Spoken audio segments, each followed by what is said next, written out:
Good morning and welcome to our Winners Wednesday, where we interview top producers all over the nation every single week.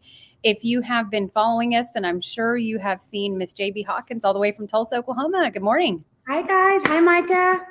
So you were already, getting in there and helping your team this morning right before the call. So I'm really excited. Not only JB, I've known you for a couple of years now, and you've been gracious with your time, and you've helped us, through this Winners Wednesday every single month with Ruben Garcia, and just kind of helping give insight to agents, based on production, on growth.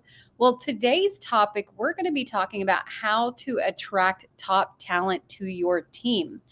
Before we Yes. dive in, I would love, for people that are watching this that haven't kind of watched your trajectory yet, tell us kind of that natural progression from you as a single agent to moving over EXP a few years ago, and then now building out this mega team. Sure. Thank you, Micah. So, I got into real estate in 2007. I operated as an individual agent. I was actually on a team for the majority of my career. And so from 2007 to about 2013, I was on a team. And then in end of 2013, I went on my own. And I was a top producing agent. I was doing about, I would say, maybe around 12 million a year by myself. Our average price point in Tulsa is about 200. I think then it was like 160. So that's a lot of transactions. Mm-hmm. And I just could not, I was working all the time. So that's kind of how I just started to learn about leverage. And so in 2015, I started the Hawkins home team. And it was great. I started out with one agent, and then I got two. And, when I got up to four agents, and it was great. We all worked together. I did a lot of coaching around building a team. And I had the Hawkins team up until last year. And then I brought in a partner. We decided to partner together, and we both were running small teams. And we decided to build a really large team. And so we're right in the middle of that. We're not even a year in. And, we've got 19 agents. We're loving it. It's, so it's a little bit different for me running a small team as opposed to a mega team, but it's the same principle. It's just learning to scale that. And, of course, I joined EXP in 2021 in March. And what I found with this particular brokerage is there was a lot of training around building those teams, a lot of support. So it made us moving from a small team to a mega team, I think, a little bit easier.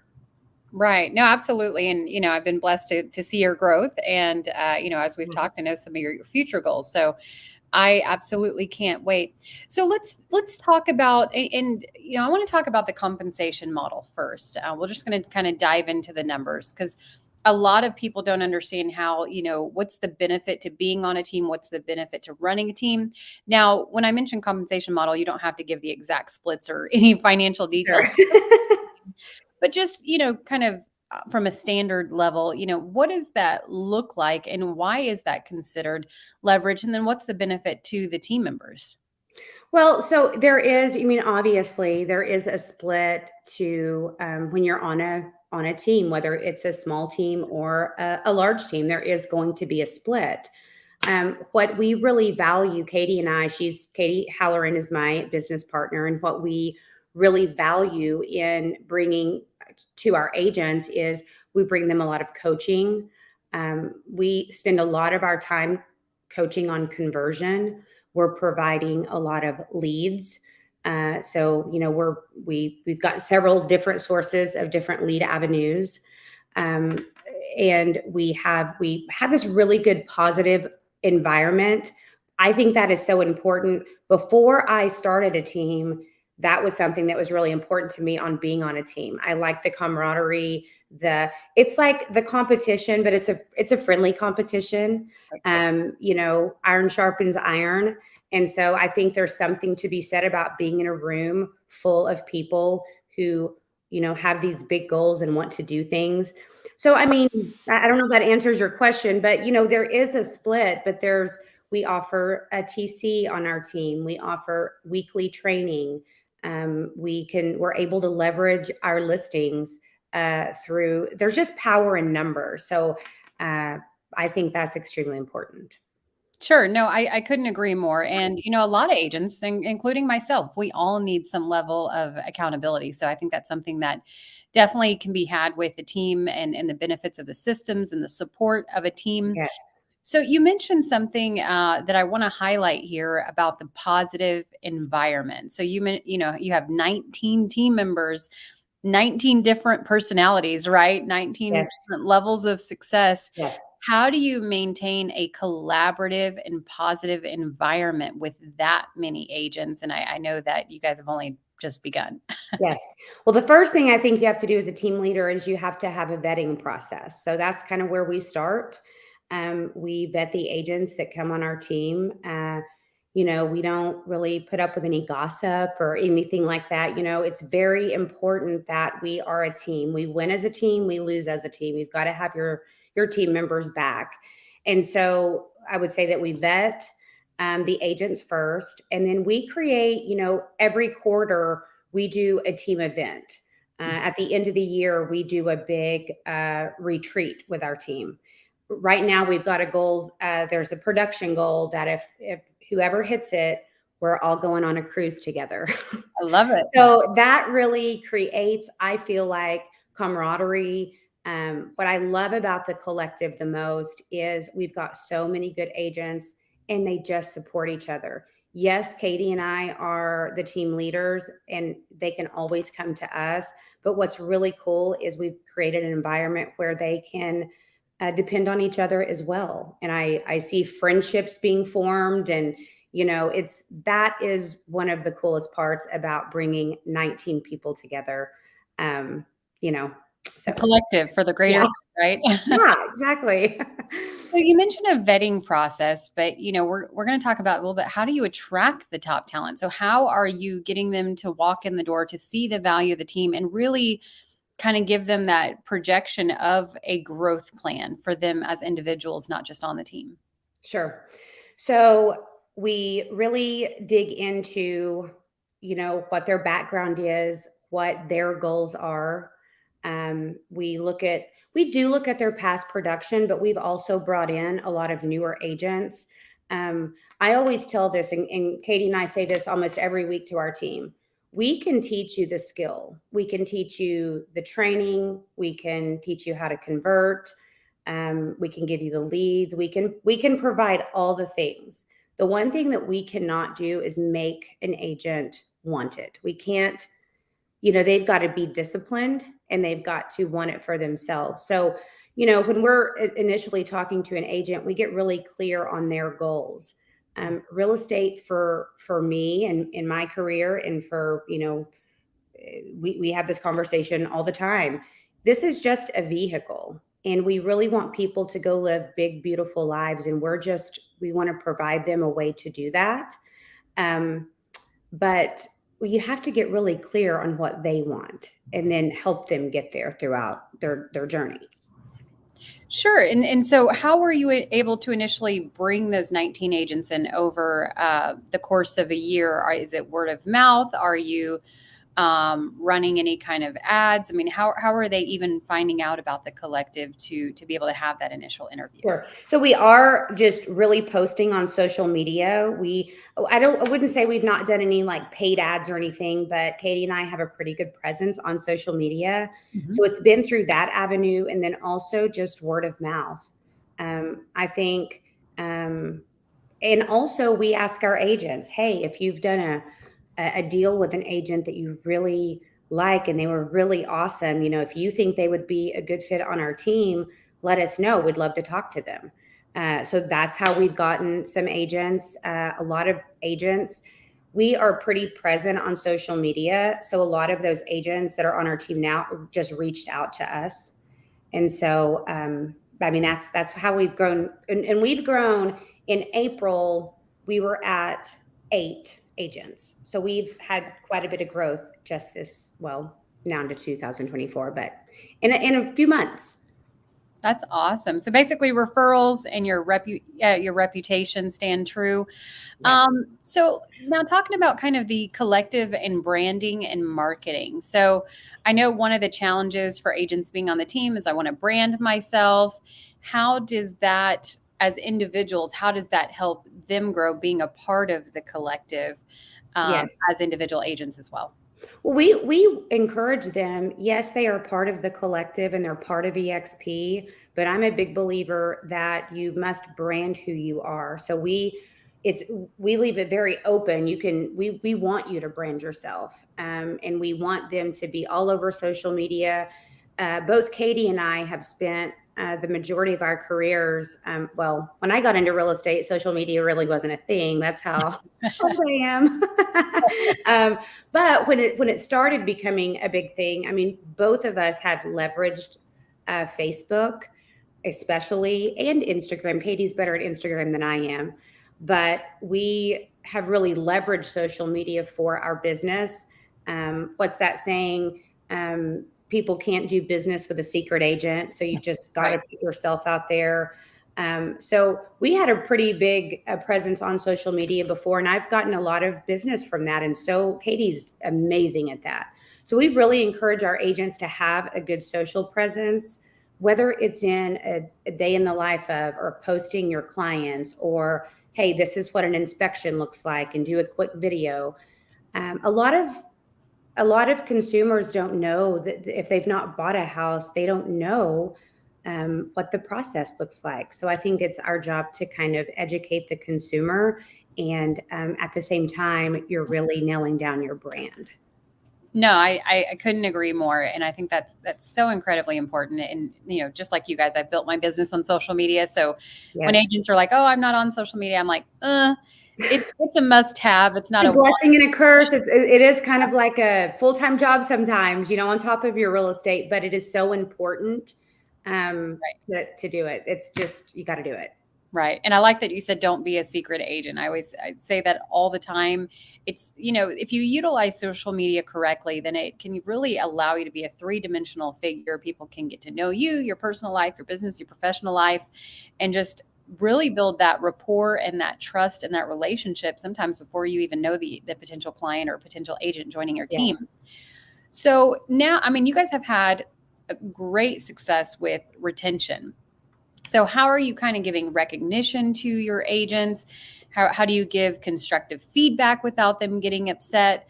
What does that look like kind of on a regular basis? And I just want to give a quick shout out to Deanne. She said, "Hi, ladies. Good Hi, morning." Deanne.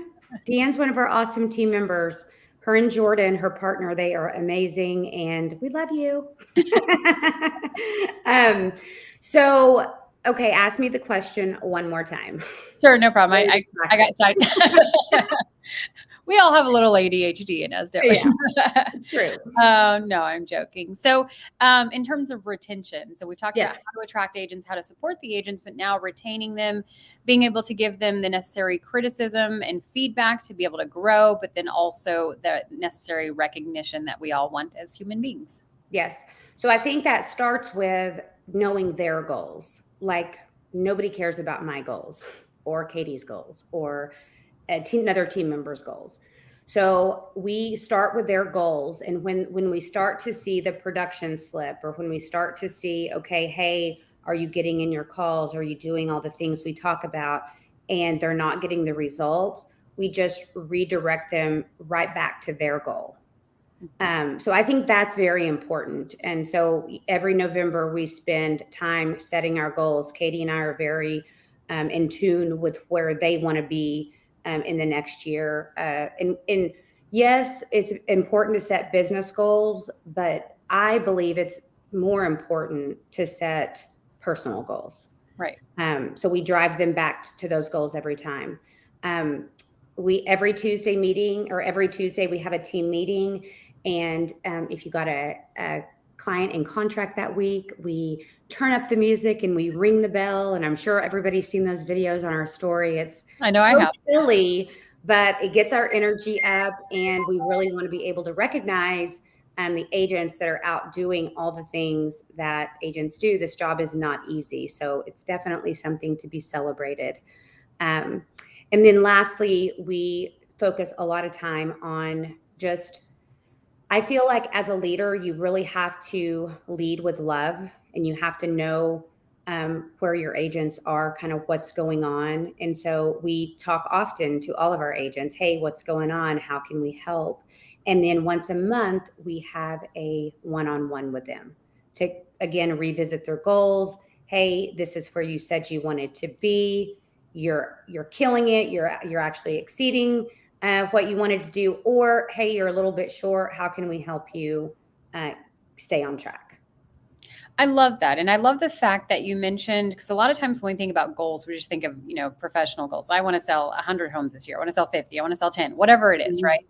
But as Tony Robbins always says, it has to be tied to some type of emotion. So Absolutely. maybe it's, paying for medical bills. Maybe it's taking your family to Disney World, whatever it is, because if there's no emotion behind it, then it's a lot easier to get sidetracked. So have you ever, and you don't have to be specific on who or what it was, but has there ever been just a real breakthrough when you're having those conversations with agents and you're reminding them of the personal goals?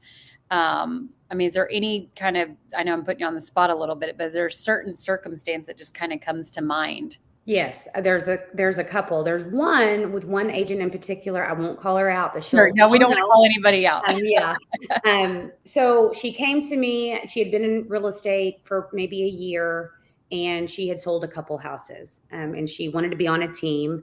And we got her really, I'm like, okay, this is what you're going to have to do. You're going to have to get dedicated and disciplined and get on the phone, and like, you can do this, and all the things that we learn as real estate agents. Sure. And she did it.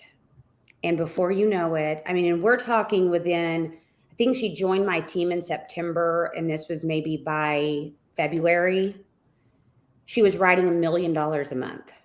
Wow. And she had a goal to pay off debt. And it became this thing to where every time she would pay something off, she would call me.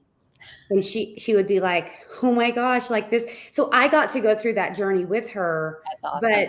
But one of the most beautiful parts that I don't know that a lot of team leaders talk about this is when you meet them at where they are in that situation, they've struggled, they don't know what to do. And then they take what you've taught them, and they're really, really putting some time and effort into them or into their business, just to watch them grow and for them to see their potential the way that, as a leader, they have it in them. Mm-hmm. But for them to understand that is one of the biggest blessings of being a team leader.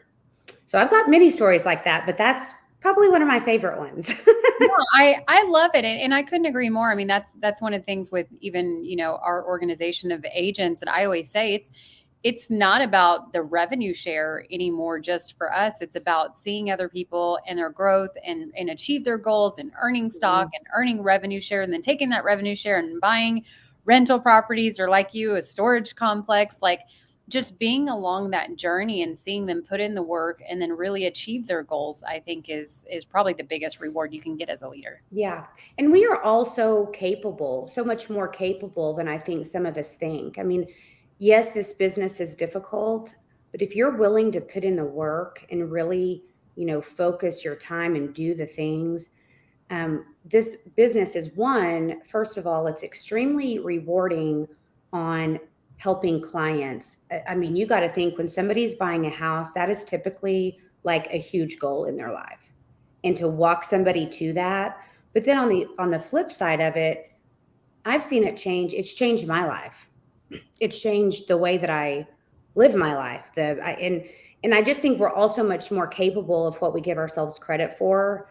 I think sometimes you've just got to put yourself in that, in the room of accountability, and you've got to learn the things. And so that's what, we focus a lot on our team on, you've got to be well trained.